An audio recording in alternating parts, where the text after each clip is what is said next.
Olá, meus amigos, tudo bem? Olá, meus amigos do Brasil, estamos chegando com o nosso Visão Geral de hoje. Hoje é segunda-feira, é o Dia Internacional da Dieta. Todo mundo começa na segunda-feira, não é verdade? Mas uma perguntinha para você que está me acompanhando. Você já andou de moto? Gosta de pilotar um pouquinho? Gosta de passear? Vamos dar uma voltinha hoje de moto? Uma voltinha assim, pelo mundo. Pode ser? Que loucura! Vou entrevistar hoje aqui o Teiga Júnior, que é empresário motociclista. Ele viajou o mundo de moto. Que coisa impressionante! Você vai ver imagens maravilhosas. Eu, com toda certeza, vou adorar a entrevista, até porque eu gosto muito de moto, né? Teiga, obrigado pela sua presença aqui. Seja muito bem-vindo aqui no Visão Geral, viu? Ok, prazer é meu. Ê, Teiga, mas que coisa, rapaz! Que paixão pela moto. Começou quando essa paixão? Olha, eu comecei com 13 anos de idade, uma bicicleta a motor que meu pai me deu na época. E a partir dali fui somando na minha vida o motociclismo. E por um tempo até parei, quando eu tive alguns filhos, meus filhos pequenos, mas voltei depois com tudo e até hoje estou aí. Que legal. Bom, o que você deve ter de história para contar é uma coisa assim. Deve ser uma delícia encontrar você assim num happy hour, ficar conversando. Você deve ser o centro das atrações de todo mundo ali, né? Tem bastante história. Bastante história, né? Bastante, dependendo Com certeza. José de Jesus Teiga Júnior, 52 anos, administrador de empresas.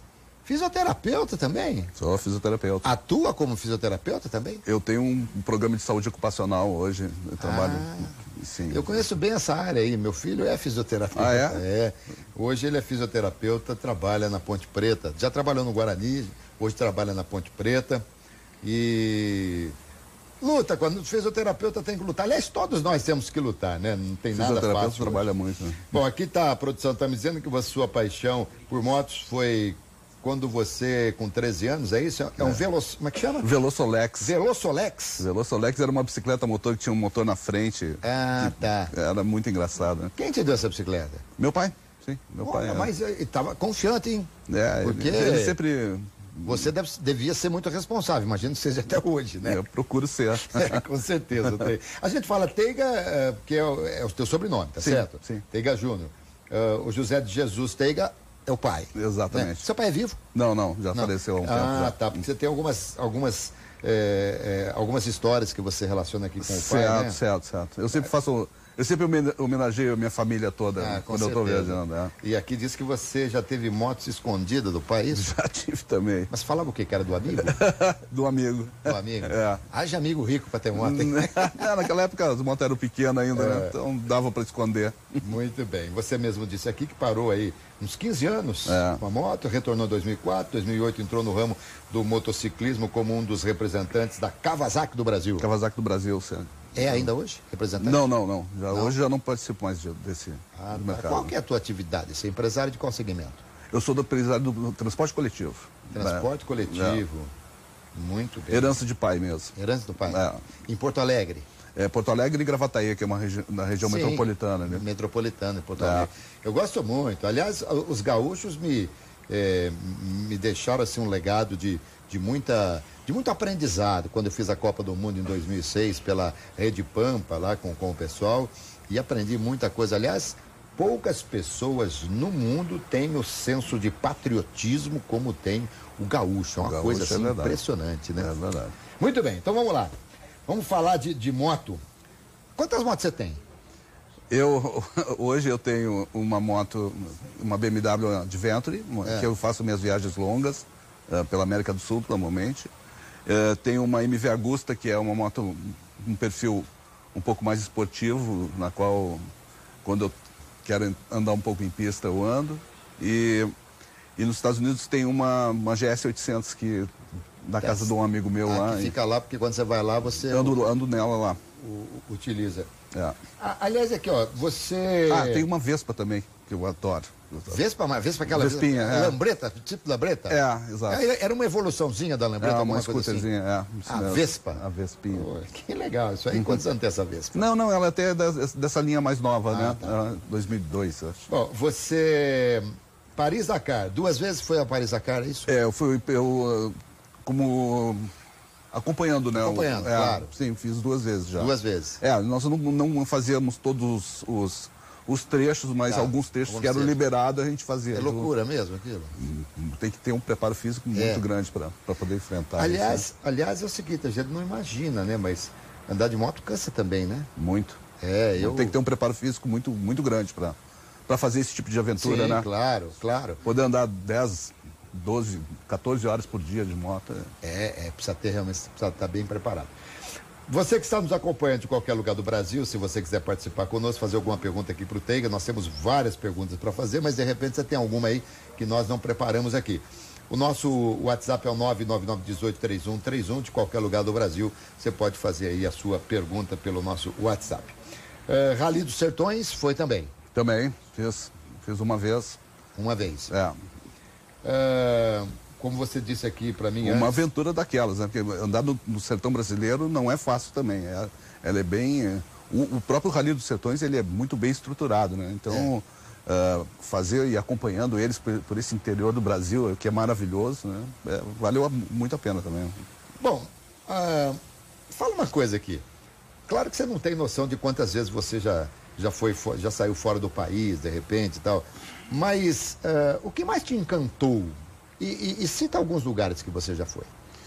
Bom, um certo tempo com essa agência lá, eu fazia turismo na América do Sul, então por muitas vezes eu saí do Brasil para fazer toda a região sul da América, mas fora isso, para mim o grande desafio das minhas aventuras foi ter feito o Tibete, até o Base Camp do Everest. Tibete? Até o Base Camp do Everest, que eu fiz via o lado tibetano, né? Que são poucos motociclistas que fazem isso. Mas eu tive a oportunidade, né, de fazer. É esse aí, por acaso? Isso aí. Exatamente. Você está sozinho aí, não? Não, aí eu estou num grupo de 11 motociclistas. Aí é o Himalaia? É a região do Himalaia. Isso aí é quase na fronteira do Butão e do Paquistão. Esse som que a gente está ouvindo aí é o vento, né? É o vento na câmera, sim. E você está já pensou se tivesse uma trilha de moto para você subir a montanha, rapaz? O Everest, já pensou que loucura? Não, mas para chegar até o Base Camp, que são 5.200 metros... Tem? Nossa, são 150 quilômetros em cima de pedra. Não é fácil. Você não fez isso? Fiz, claro. Fez isso? Não. Que loucura, Teiga. E ainda numa moto chinesa lá que não era muito fácil e nesse caminho você encontra outros loucos como você, assim? Encontro. Sempre tem. Reuniões de loucos e tal? Sempre tem. O motociclismo ele é muito difundido no mundo inteiro. É uma pena que aqui no Brasil ainda não tenha toda essa cultura, assim, né? E a oportunidade, que o Brasil é lindo de se andar, né? Mas fora do Brasil... E o motociclista? O motociclista, ele é um cara solidário? Muito. O motociclismo, essa é uma das grandes vantagens do motociclismo, porque o ambiente que é criado nessa rotina de viagem, ele é muito interessante, porque todo mundo gosta de ver uma moto, né? Todo mundo gosta de parar, de conversar, perguntar para onde tu vais, onde tu, né? O que tu estás fazendo, aonde tu vem. E quando tu precisa de alguma coisa, basta tu estar parado, fazer sinal. E muito motociclista mesmo, né? O motociclista ajuda muito. Né? Quantos idiomas você fala? Olha, eu falo espanhol, falo português. Eu falo espanhol, falo um pouco de francês, falo inglês e um pouco de italiano também. Então você se vira no mundo todo, né? Não tem... Eu tento. Dá pra se virar. Eu falo todas essas línguas aí, mas em português. Todas elas, mas em português. E a preparação, aliás, é o seguinte, nós vamos daqui a pouquinho mostrar esse livro aqui. Dá uma fechadinha aqui para mim, por favor, Cezinha. Daqui a pouco nós vamos mostrar esse livro aqui que você Ele está meio fresquinho, está meio recente, não está? Ele está saindo da chapa. Então, motociclismo, planejamento e execução em viagens de aventura. Tá aqui, você está aqui com uma BMW, né? Em cima de uma BMW e tal, extremamente equipado e tal. Já agradecendo aqui a dedicatória e tal, mas vamos falar desse livro aqui já já. Você conta aqui algumas aventuras nesse livro e fala também de como se preparar e tal. Não, olha, o foco desse livro, eu até, inicialmente, quando eu parti para esse projeto, eu coloquei um pouco das minhas experiências, citando algumas aventuras, enfim, e aí o livro ficou muito pesado e eu resolvi formatar ele novamente e trabalhei justamente em cima de planejamento e execução. Desde o teu sonho, como tu elaborar isso, como tu escolher moto. É um checklist. É um guia. Não, ele é um guia para motociclistas que estão querendo fazer uma viagem de motociclista. Ele é basicamente isso aí. E no final ele tem um checklist também em relação a isso. Bom, então vamos mostrar daqui a pouquinho, tem algumas fotos e tal. Fala um pouquinho da viagem que você fez entre o Acre e Cusco, no Peru. Ok. Essa também, quando foi em 2005, essa viagem. Na época, eles estavam construindo a Estrada do Pacífico. A Estrada do Pacífico, que hoje ela é toda asfaltada, naquela época não era ainda. Então, nós ficamos atravessando a floresta amazônica peruana e brasileira, fora de estrada, né? Fora de estrada. Hoje são 700 quilômetros, 750 quilômetros que você faz desse trecho, que tu demora um dia para fazer. Nós demoramos uma semana para fazer. Olha aí. Ficamos sitiados. Mas é linda, né? A floresta é uma coisa linda. Né? O grande problema foi da gente não ter... Como eles bloqueavam as estradas, então às vezes tu não tinha condições de poder rodar. Entendi. Continuar rodando. Então tu tinha que ficar numa cidade e ficava como tivesse mesmo. E em quantas pessoas? Normalmente vocês viajam... Não, os grupos que normalmente a gente viaja são grupos acima de 6 pessoas.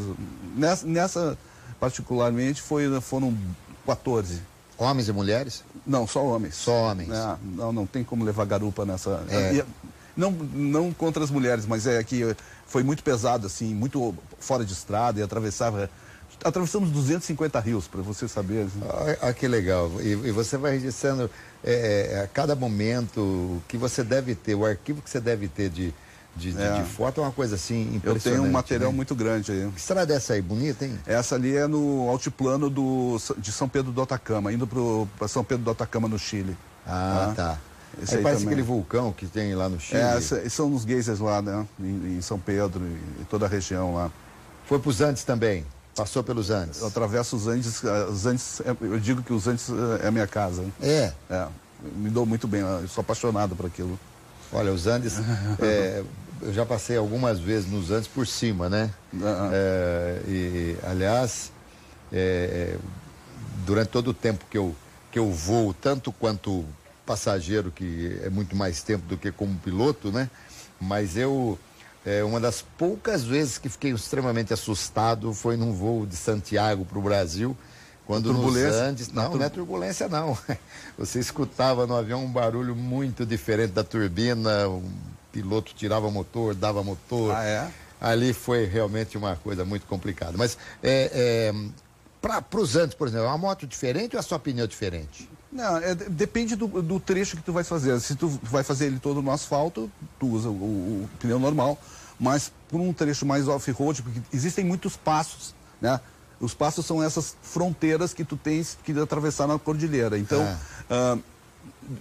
pegando aí do norte da Argentina até o sul, existem mais de uma dúzia de passos, né? Alguns com asfalto, outros não, enfim... Então tu tem que estar com a moto preparada para fazer essa forma, né? Você já um dia chegou na tua casa e começou a imaginar quantos 1000 quilômetros você já rodou nessas coisas assim? Eu tenho um cálculo aí, a última tirada era 650 mil quilômetros. 650 mil quilômetros? Que loucura! E quando você vai, por exemplo, para a Austrália, como você já foi, como é que você faz? Você embarca com a moto no avião? Não. Alguns passeios que eu faço através de algumas agências, né? Então, normalmente essas longas aí eu alugo moto lá, enfim. Existem, sei que nos Estados Unidos tem na Rota 66, tem aquele passeio de Harley que se faz. Sim, tem. Não, existem várias, né? Tem brasileiras. Brasileira também? Tem. Você nem precisa ter a moto, você aluga a moto. Eu fiz uma agora, eu acabei de chegar eu fiz Dinamarca, Noruega e Suécia. E eu fiz através de uma empresa brasileira. Tá. Fantástico. Eu vou para o intervalo, mas eu quero depois que você fale de algumas curiosidades de algum desses lugares aí, que você deve ter tantas, né? E aí a gente continua aqui falando bastante sobre essas aventuras aqui do José de Jesus Teiga Júnior, ou simplesmente o Teiga Júnior, que está hoje me dando o prazer de entrevistá-lo sobre moto. Moto é uma paixão, adoro moto também. Aliás, eu adoro velocidade, né? Sobretudo lá em cima, né? No ar eu gosto mais de velocidade. Aliás, velocidade é uma coisa que quero conversar com ele depois também, que moto a gente tem que ter sempre um cuidado redobrado, porque você é o próprio para-choque, né? A gente fala já sobre isso. Voltamos então daqui a pouquinho no nosso Visão Geral. Hoje com Teiga Júnior. Aguarde, está só.